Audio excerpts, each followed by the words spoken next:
tarde, tricolinos e tricolindas. Meu nome é Marcos Aurélio, eu sou da Cheflu e vim aqui hoje para conversar um pouquinho com vocês sobre os novos reforços da janela de transferência nesse segundo semestre do Fluminense.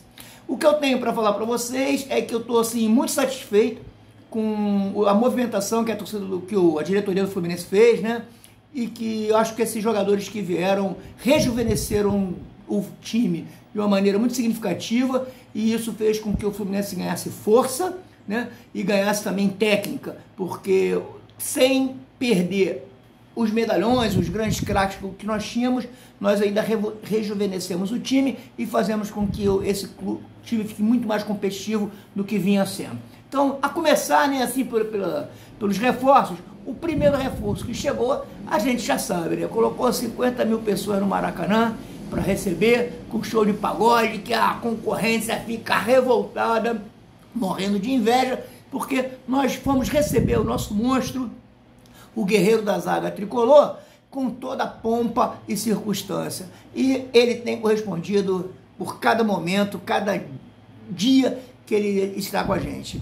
Isso aí deixou assim a torcida muito contente e uma esperança, né, que foi o melhor do que aconteceu. Deixou uma esperança de que realmente o Fluminense possa mudar e possa sair dessa situação difícil que está difícil, e com uma coisa, né, que não está esquecendo que nós somos os campeões da América e que só faltam 5 jogos, 5, para que a gente possa ser o bi da América e cantarmos novamente aquela musiquinha, né? Vamos, tricolores, chegou a hora, vamos ser da Libertadores.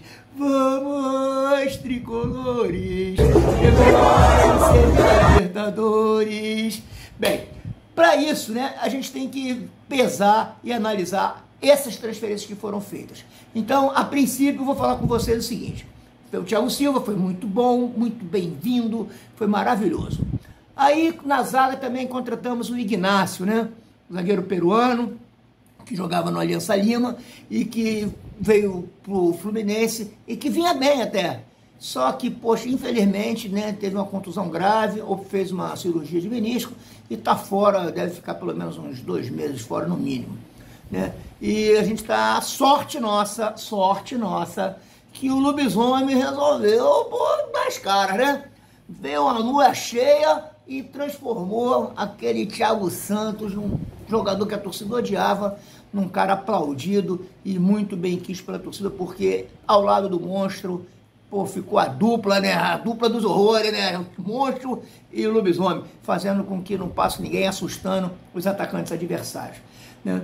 E aí a gente contratou também, né, já no meio campo, né, o Nonato, que estava lá no Santos, jogado lá, sem jogar, sem participar, e o Nonato conseguiu fazer com que a torcida do Fluminense esquecesse, né, que ele tinha saído em 2022 daquela forma, né, deixando o Fluminense, né, órfão naquela semifinal, né, de 22, mas que saiu, voltou como se nada tivesse acontecido, voltou muito bem, né, é um dos responsáveis pelo crescimento do Fluminense, e eu acho que essa simbiose Nonato, time, torcida, só tem a fazer com que o Fluminense cresça mais, né?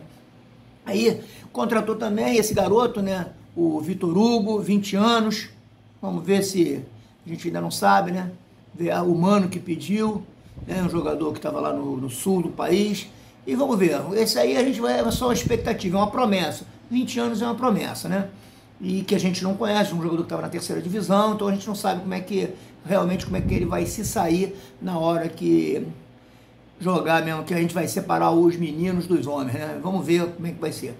E agora nós vamos, né, para a gringada, né?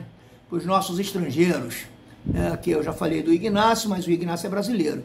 Então vamos falar com essa lateral esquerda, né, do Fuentes, né, o Gabriel Fuentes, que é um lateral esquerdo muito querido, né, na Colômbia. O segundo, né, Fuentes, é o maior lateral esquerdo que o Júnior Barranquilla já teve, e isso aí é muito bom, porque ele chegou, quando ele soube que o Fluminense queria, ele não quis saber, né, quis vir para o Fluminense, saber que estava perto do Marcelo, perto do Thiago Silva, né, com Ganso, nada Cano, nada como ter um elenco em que possa atrair, né, jogadores assim, principalmente jogadores da América do Sul, que geralmente são bons jogadores, mas que geralmente procuravam outros times e agora eles... Essa galera colocou o Fluminense no mapa internacional. Essa Copa Libertadores que o Fluminense ganhou ano passado colocou o Fluminense, sabe, na crista das conversas, e principalmente na América do Sul, né? E o Fluminense tem sido muito respeitado por isso, né? Já falamos dele, agora vamos falar Kevin Serna. Esse daí, rapaz, já chegou chegando, né? Chegou chegando, jogou logo, nos primeiros jogos, logo já tocou aquela bola pro ar, aquela arrancada maravilhosa, aquela bola pro ar, naquele Fluminense-Palmeiras, Fluminense gol, tem jogado bem, meteu um golaço no outro dia. Pô, então, quer dizer, estamos hiper felizes com o Serna. Não é o supra-sumo da habilidade, sabemos disso, mas é um jogador que realmente tem feito boas atuações pelo Fluminense, né? Tem mais quem para falar aqui? Vamos ver, quais os jogadores que estão faltando ainda? Falei do Nonato, falei do Serna, falei do Bernal. Não falei do Bernal. Bernal chegou para tomar conta com o lugar do André, e realmente o André, né, que a gente sabe que vai fazer falta, mas a gente agora tem nossa torre, né? A torre lá no meio campo ali, na cabeça de área, para proteger a zaga tricolor e não fazer com que os adversários possam penetrar a nossa defesa, né? Penetrar não, fica feio, né? Que não possam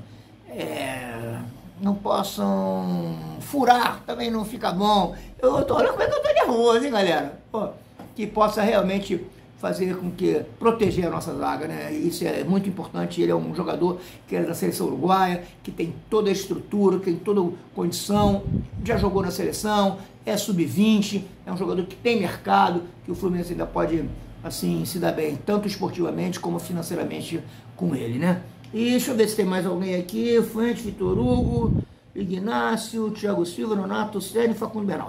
Bem, esses são os jogadores, né, que a gente teve na nossa janela, que o Fluminense adquiriu. O Fluminense gastou, foi às compras, teve que gastar dinheiro, porque a situação que nós nos encontrávamos era uma situação muito difícil, né? O Fluminense tinha, 16 jogos e 6 pontos, estava meio complicado. Então a gente precisa, né, ainda, né, crescer na questão do Campeonato Brasileiro, e para isso, né, o nosso colombiano mais amado do Brasil está de volta, né, deve jogar domingo contra o Juventude, e com esses reforços, Cano já estou voltando também, que é muito importante, e já podendo ter essas estreias já. Bem, esses são os jogadores, né, que a gente teve